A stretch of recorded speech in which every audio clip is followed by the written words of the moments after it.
mengenai abnormal semen analisis dan what Opgen should do. Beliau menyelesaikan pendidikan dokter umumnya di Fakultas Kedokteran Indonesia pada tahun 1997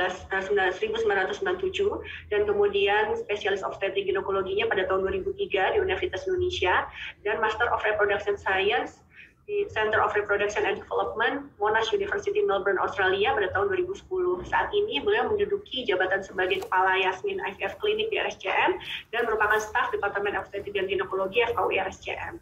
Kepada Dr. Gita Pratama, waktu dan tempat kami persilahkan.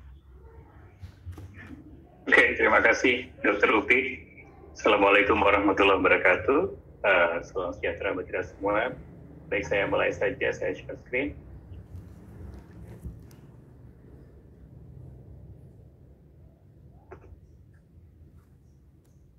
Oke, jadi topik yang diberikan pada saya adalah tentang semen analisis sebenarnya.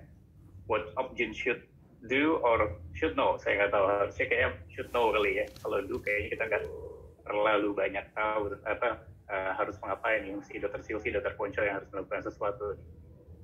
Kemudian ya, jadi ini overview saya. Jadi yang saya ingin ingatkan lagi pada seluruh sesama kawan sejawat Opgen adalah kita juga harus tahu bahwa fisiologi dari pembentukan sperma, bahwa nggak jauh dari proses pembentukan atau folikulogenesis, spermatogenesis juga tergantung oleh hipotalamus, hipofisis, dua sel. Kalau kita tahu sel TK folikul atau sel TK dan sel granulosa, ini ada sel Leydig dan Sertoli, di mana Leydig mengeluarkan testosteron, Sertoli merupakan tempat di mana terjadi spermatogenesis, dan proses ini kira-kira mencakup sekitar 70 hari untuk pembentukan spermanya dan kemudian transport dari testis ke ejaculatory duct itu kira-kira 21 hari. Jadi kita bisa bayangkan kalau sekitar 90 hari produksi sperma dari awal sampai akhirnya siap untuk digunakan. Dan jadi untuk perbaikannya pun kita tahu bahwa akan membutuhkan waktu cukup lama. Dan ini kita juga tahu bahwa spermatogenesis itu memasuki masa atau perkembangan atau pembelahan meiosis seperti juga oosit, di mana yang awalnya spermatogonium itu adalah diploid ya, 46 kromosom, dan kemudian menjadi primary spermatocyte, kemudian yang menjadi 2R menjadi haploid ya, kemudian yang secondary ini sudah haploid, yang tadi dari diploid, yang secondary spermatocyte haploid, kemudian spermatid. Nah, ini merupakan dasar di mana kalau kita mau melakukan ICSI tapi sperma yang matur nggak ada, kadang-kadang mau nggak mau kita pakai spermatid, dan sudah ada laporan-laporannya bahwa itu juga cukup ada hasil, jadi hasil bayi-bayi yang lahir dari ICSI dengan spermatid. Dan kita harus tahu bahwa male factor ini bukan perkara mudah, karena banyak ya, kayak tadi Dr. Silvi bilang.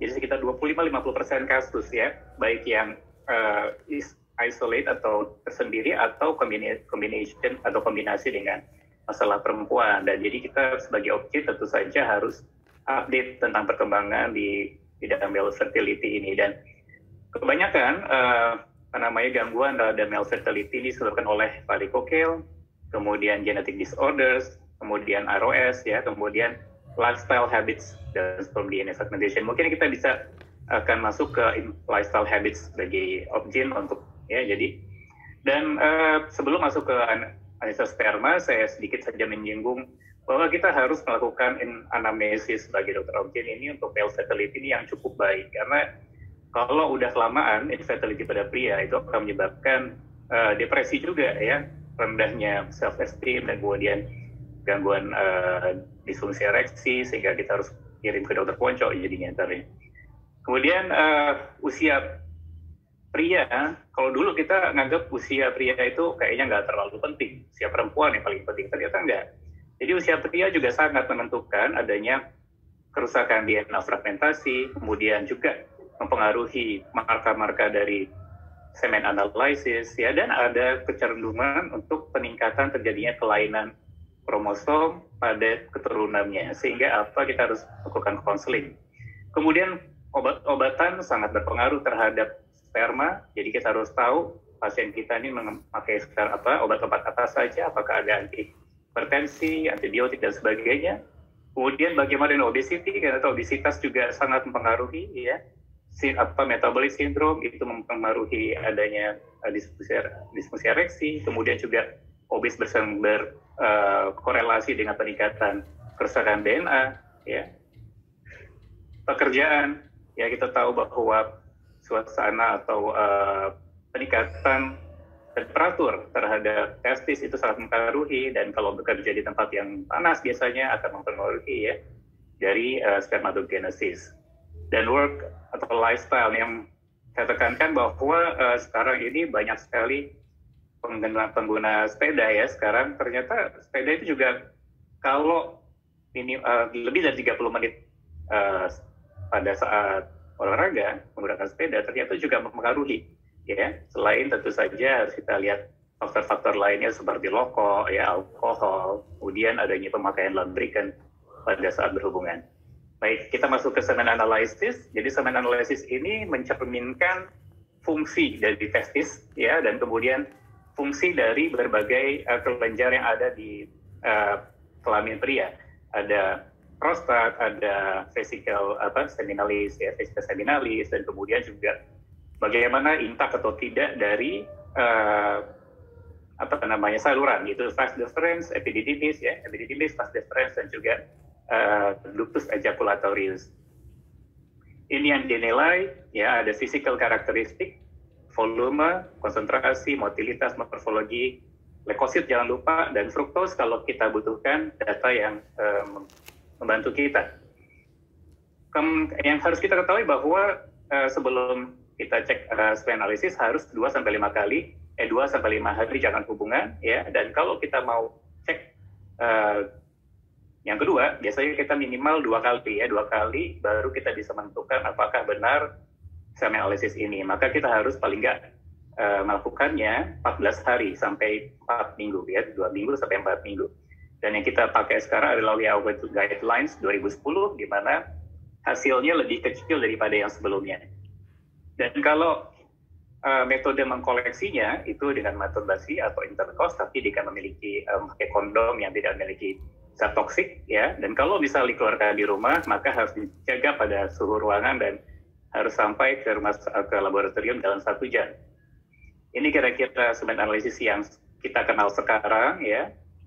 Ini kita lihat di tabel ini dari tahun ke tahun makin turun. Sekarang terutama kita lihat di morfologi, ya. Sekarang hanya 4% dari sebelumnya tahun 80 itu 80%. Ya, kemudian kalau jumlah relatif sama 15 juta, kemudian motilitas bahkan sekarang ditingkatkan jadi 32%. Ini istilah-istilah, ya, yang mungkin harus diketahui oleh para sejawat obgyn, nekrozoospermia kalau mati semua, leukospermia kalau ada leukosit, dan sebagainya. Nah, kalau untuk ejakulat volume, kita yang penting adalah kita tahu bahwa pasien ini memiliki volume yang normal. Kalau memang tidak normal, maka banyak sekali kemungkinan terjadi, ya. Yang harus diingat bahwa volume ini dihasilkan oleh vesikel seminalis. Kemungkinan besar kalau memang ada jumlah yang sangat sedikit, mungkin ada obstruksi pada salah satu dari ejaculatory ducts, ya, sehingga menyebabkan kemungkinan volumenya berkurang. Tapi kalau kedua-duanya tersumbat, biasanya tentu saja pasien selain volumenya sedikit atau tidak ada, tapi juga azoospermiknya. Kemudian kalau konsentrasi kita tahu bahwa 15 juta, jadi kalau misalnya kurang dari itu kita sebutin oligospermia, dan kalau memang tidak ada sama sekali merupakan azoospermia, dan azoospermia ini merupakan ternyata cukup banyak, ya, kalau pasien-pasien dengan infertilitas, 10-15% itu azoospermia. Ada yang obstruktif, ada yang non-obstruktif, 40% kira-kira obstruktif, dan yang obstruktif ini macam-macam penyebabnya, ya, bisa memang bawaan, congenital anomalies, atau bisa juga karena infeksi, dan iatrogenik misalnya, vasektomi. Kemudian yang non-obstruktif biasanya merupakan kegagalan primer dari testis, ya, testicular primary testicular failure, atau kelainan endokrinopati. Kalau kita lihat tadi, aksis dari hipotalamus pituitary ke testisnya yang terganggu. Dan kalau kita bilang sebagai severe, itu biasanya kalau di bawah 5 juta. Dan ini merupakan kondisi yang cukup berat di mana kita harus mengkonsultasikan ya terhadap pasien ini, sehingga memang kalau memang tidak bisa diperbaiki maka tentu saja harus masuk ke siklus bayi tabung. Dan penyebabnya macam-macam, azoospermia dan severe oligospermia. Yang kita harus ingat ya, selain varikokel, kemudian tadi kelainan hormon, ada juga suatu kelainan bawaan yang disebut dengan microdeletions pada Y kromosom. Ini juga harus tahu bahwa kita bisa melakukan pemeriksaan ini pada pasien-pasien tersebut di lab biologi. Kita bisa periksa apakah ada microdeletion. Ya, jadi tadi sudah jelas bahwa kalau memang di bawah 5 juta maka kita proceed to bayi tabung. Tetapi ingat bahwa kalau yang non-obstructive azoospermia dan yang severe ini ada kemungkinan tadi kelainan kromosom atau genetik, sehingga genetic counseling itu harus penting karena ini diturunkan ke anak laki-lakinya nanti, dan juga akan kemungkinan kelainan kromosom pada janin juga meningkat. Ya, ini adalah Y chromosome microdeletion. Kita lihat adanya lokus-lokus ya yang kita sebut dengan daerah azoospermia factor locus atau AZF ya, di mana terjadi mutasi atau mikrodelesi pada beberapa bagian, apakah di daerah A, B, C, dan D. Dan 15% dari pasien-pasien dengan azoospermia ini memiliki microdeletion dan 6% yang memiliki severe oligospermia. Kalau total sperm count kita total, jadi kalau misalnya per mililiternya mungkin oligo, tapi belum tentu. Kalau misalnya volumenya banyak, berarti total sperm count-nya mungkin normal. Kemudian kalau sperm motility, kita tahu sekarang 32% yang antara yang A dan B ya, itu minimal harus terjadi ada seperti itu. Dan yang penting bahwa kalau kita ingin kondisinya sangat baik ya, itu kira-kira di atas 60% merupakan sampai 60% ya, itu merupakan kemungkinan terjadinya konsepsi itu makin meningkat. Kalau ada sperm motility yang terganggu atau asteno, maka biasanya ada kelainan atau dysfunction pada testis atau epididymal ya. Kemudian juga berhubungan ada beberapa pada seperti sperm antibodies ya, ada infeksi leukosit pada semen ya. Kemudian pada beberapa kondisi seperti varikokel atau kelamaan tidak terjadi atau hubungan seperti prolonged abstinence. Untuk total sperm count, jadi kita harus menghitung tidak hanya pada konsentrasi, tetapi konsentrasi dikalikan volume dikali yang motil. Maka dapatlah yang disebut dengan total sperm count. Nah, kalau kita dapat itu, kita bisa memperkirakan kira-kira pasien kita ini bisa menggunakan teknik apa untuk tercapai kehamilan. Jadi kalau masih di bawah 5 juta, biasa kita sarankan IVF, tapi kalau 5-40 juta bisa inseminasi, kalau di 40 juta, intercourse biasa masih memungkinkan tergantung faktor perempuannya.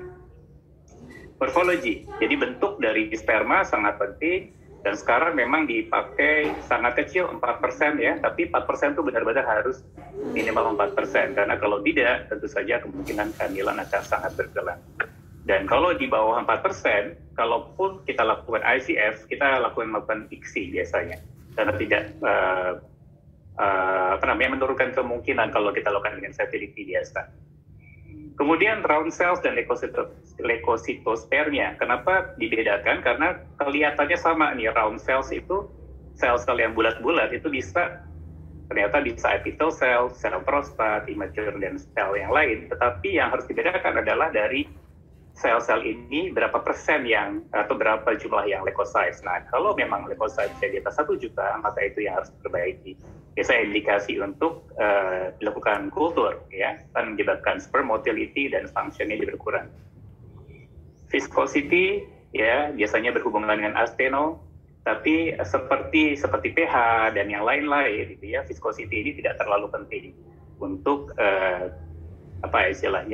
mencapai terjadinya satu kehamilan. Dan ini sering ditanyakan adalah sperm autoantibodies. Kadang-kadang di lab-lab tertentu masih dikerjakan. Dan memang sperm antibodies ini sebenarnya banyak penelitian menunjukkan bahwa relevan ya terhadap peningkatan atau sperm antibodies terhadap terjadinya fertilisasi atau terjadi infertilitas. Namun, karena sekarang ini kalau unexplained infertility itu kita akhirnya melakukan inseminasi atau akhir kemudian bayi tabung.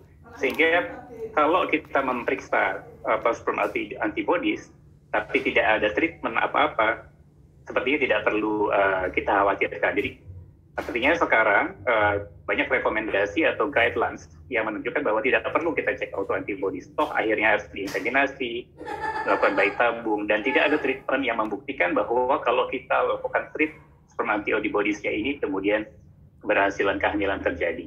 Ya, jadi tidak usah khawatir. Kemudian semen analysis fertility.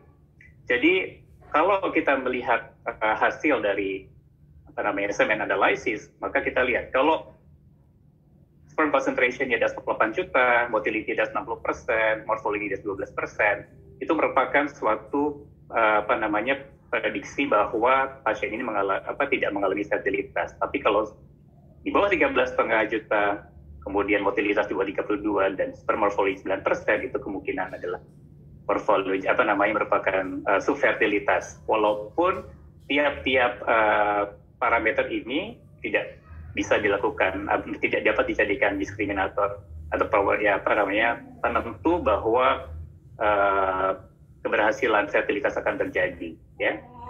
Dan harus diingat bahwa normal reference values dari semen analysis ini tidak menunjukkan suatu nilai yang normal di general population, ya.